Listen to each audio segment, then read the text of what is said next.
Hero Allu Arjun వ్యవహారంపై AP deputy CM Pawan Kalyan స్పందిస్తూ సంచలన వ్యాఖ్యలు చేశారు. సోమవారం మీడియాతో నిర్వహించిన చిట్చాట్లో పవన్ మాట్లాడుతూ గోటితో పోయేదానిని గొడ్డల వరకు తెచ్చారనేది తన అభిప్రాయమన్నారు. రేవంత్ రెడ్డి చాలా గొప్ప నాయకుడని, కింది స్థాయి నుంచి ఎదిగారన్నారు. వైసీపీ విధానాల తరహాలో అక్కడ వ్యవహరించలేదని తెలిపారు. అక్కడ బెనిఫిట్ షోలు, టికెట్ల ధర పెంపుకు అవకాశం ఇచ్చారన్నారు. ప్రజలు సినిమా హీరోల పట్ల ప్రేమ, ఆదరణ చూపుతారన్నారు. హీరో వస్తున్నారంటే అభిమానులు ఎగబడతారన్నారు. అయితే అర్జున్ విషయంలో మాత్రం ముందు వెనక ఏం జరిగిందో తనకు తెలియదన్నారు డిప్యూటీ సీఎం పవన్ కళ్యాణ్. మరోవైపు తాను సినిమా థియేటర్కు వెళ్లడం ఎప్పుడో మానేశానన్నారు డిప్యూటీ సీఎం పవన్ కళ్యాణ్. ఇటువంటి ఘటనల్లో పోలీసులను ఎందుకు తప్పు పట్టనంటే వారు ముందు జాగ్రత్తగా భద్రత గురించి ఆలోచన చేస్తారు కనుకే విజయనగరంలో తనను కూడా ముందు వద్దనే చెప్పారన్నారు.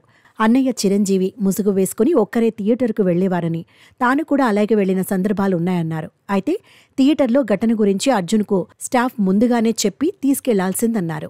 అర్జున్కు చెప్పినా ఆ అరుపుల్లో అతనికి వినిపించిందో లేదో అన్నారు. మరోవైపు కనీసం అల్లు అర్జున్ తరపున బాధితుల ఇళ్లకు ఎవరో ఒకరు వెళ్లి ఉంటే బావుండేదన్నారు పవన్ కళ్యాణ్. అప్పుడు ఇంత రచ్చ అవ్వకుండా ఉండేదని, ఈ ఘటనలో రేవతి చనిపోవడం తనను కలిచివేసిందన్నారు పవన్ కళ్యాణ్. అభివాదం చేయకపోతే ఆ నటుడిపై ప్రజల్లో వేరే భావన ఉంటుందని, పొగరు, బలుపు అని అందరూ చర్చ పెడతారని చెప్పారు.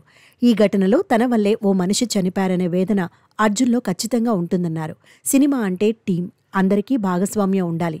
ఇక్కడ అల్లు అర్జున్ ఒక్కడినే దోషిగా మార్చడం సరైనది కాదన్నారు డిప్యూటీ సీఎం పవన్ కళ్యాణ్.